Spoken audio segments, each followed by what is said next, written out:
Well, Don, it began for me in 1963 when I was assigned to the Supreme Headquarters Allied Powers in Europe. I arrived in the summer of '63 and I was assigned to the Operations Division.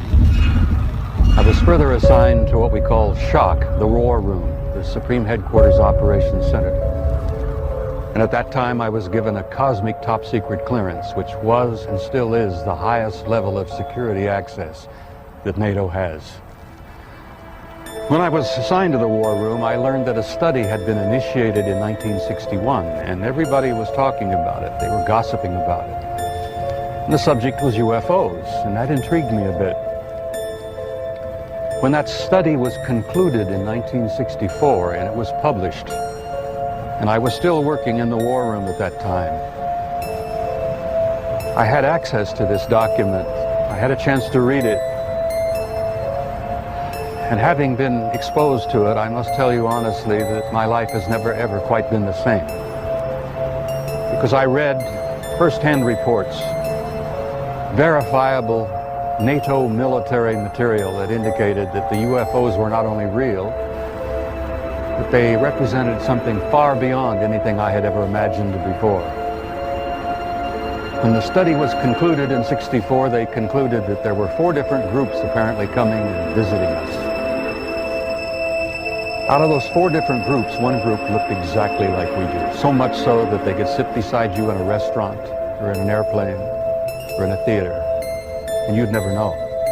And that particular point bothered the military guys a lot. The point being that some of these people from somewhere could be walking up and down the corridors of SHAPE headquarters, or they could be walking up and down the corridors of the Pentagon. One day at lunch, a lieutenant colonel made the remark, he says, "Jesus, do you realize they could even be in the White House?" And there was a little forced laughter at that point, I remember, because a lot of us over the years have had some misgivings about the occupants of the White House. But the point I'm making is that the idea that aliens could be here in our midst bothered the military, because if you're not paranoid when you go into the service, you're certainly trained very quickly to be so. It's the nature of the military mind, I think, to be paranoid. But that was only part of the story. The SHAPE conclusions in '64 were that there were 4 groups that we knew of. They were apparently interplanetary. Some very likely were interstellar. They even concluded that some of them could be intergalactic.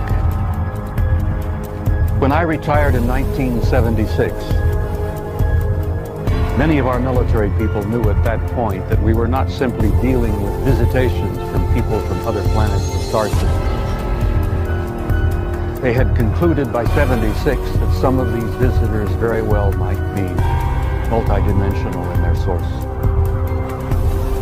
The evidence that we had collected and the evidence that they had repeatedly demonstrated to us, and that's no accident. It became very clear after a time that there was a program or a process of some kind underway, that they had demonstrated over and over and over again that they apparently were able to manipulate matter and time. Now this really shook up our scientists. There are a lot of new young scientists in particle physics today who talk about multiple dimensions. There's a brilliant young professor in New York by the name of Michio Kaku, who has written a brilliant book called Hyperspace, where they talk about 10 separate dimensions. The American people not only have a right to know the truth, but they have a need to know the truth. The truth, Don, apparently is simply this, that we're not alone, we've never been alone. We are apparently part of an infinite universe filled with intelligent life. I find that exciting. It doesn't frighten me. The SHAPE study concluded in '64 that if they, whoever they were malevolent or hostile, that they could have taken this planet and cleaned it up and eliminated us, turned us into dog food or whatever, a long, long time ago.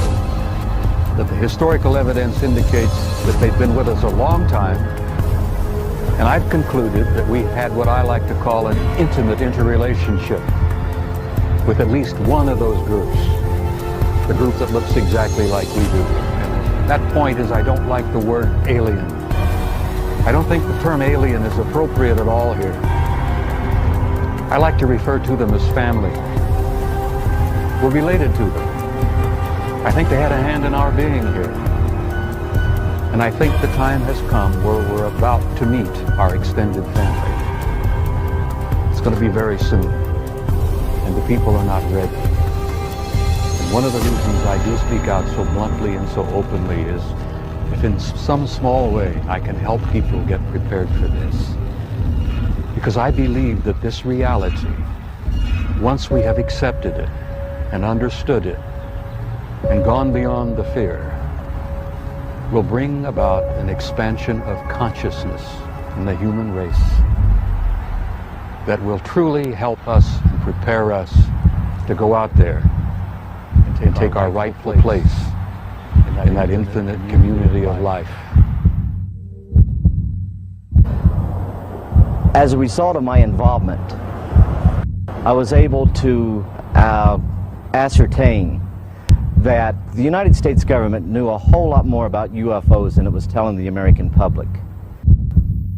I firmly believe that those of us that served in a capacity of the U.S. government in some form or fashion and who were exposed to the truth, we have a moral obligation to expose once and for all this policy and to reveal the truth, and that is, we are not alone in the universe. As a matter of fact, they've been visiting our planet for thousands of years with absolute certainty that four different species at least, have been visiting this planet for thousands of years. So that's, we have a long history of UFOs, and of course, there's been a lot more activity in the last few decades since we invented the atomic bomb, and they're very concerned about that and the fact that we might use it again. And because the whole cosmos is a unity, and it affects not just us but other people in the cosmos, they're very much afraid that we might be stupid enough to start using atomic weapons again, and this would be very bad for us and for them as well. They have different agendas, and I would say that nearly all are benign, they're benevolent, they want to help us. There may be one or two species which do not. In the last few months, I have met people who have made me aware of that there are some in our star system, and that there are actually extraterrestrials who live on a planet called Andromeda, which is one of the moons of Saturn, and that there are others on Venus.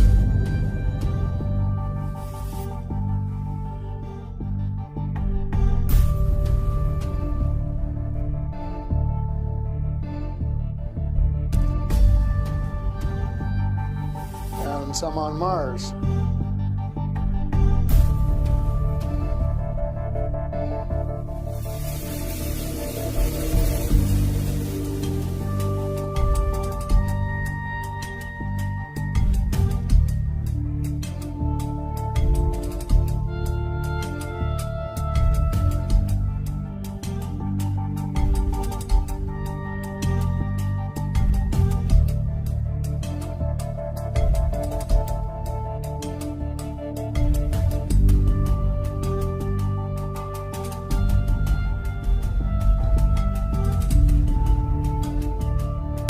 And that they may be interacting between themselves. I suspect that they are, because there is what is called a federation of these people, and they have rules. For example, one of the rules is that they don't interfere in our affairs unless they're invited to. And that's one of the reasons probably that we haven't seen more of them until very recently. They don't want to tell us how to run our affairs. They have accepted the fact this is our planet and that we have the right to run it.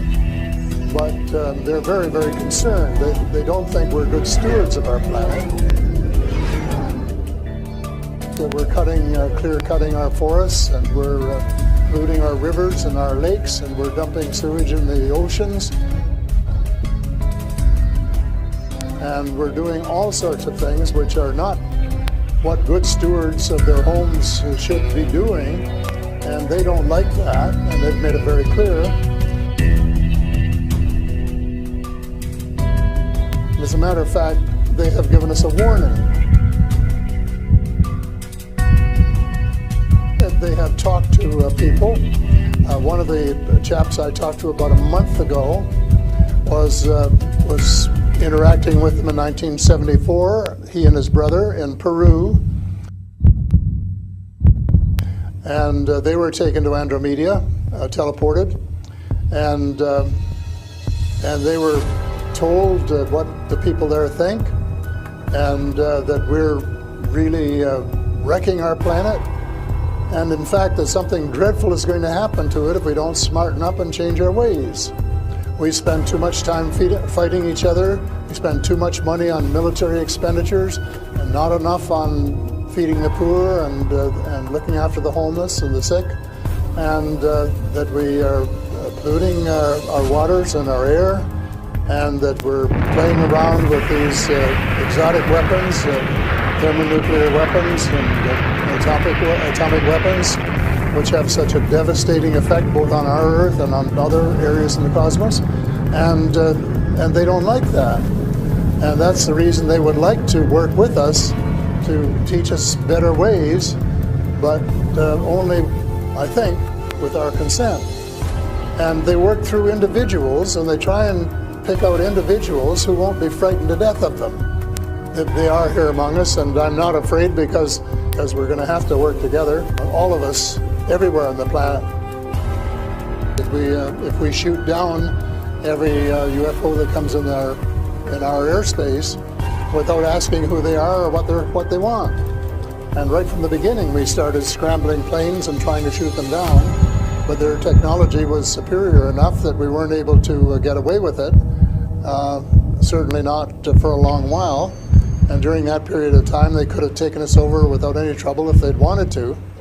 So we should work with the benign species, who are the vast majority, and work together and rely largely on them, of course, and cooperate so that we would be contributing something at the same time. But I don't think there's any point in us developing a galactic force that would tempt us to go out on our own and get into mischief, which is one of the things I think some of them are concerned about. And that our future as a species, and here I mean, all of the species in the world, are potentially at risk if we don't figure out what's going on and work together to try and make life more amenable for all of us, to work with our neighbors from other planets as well.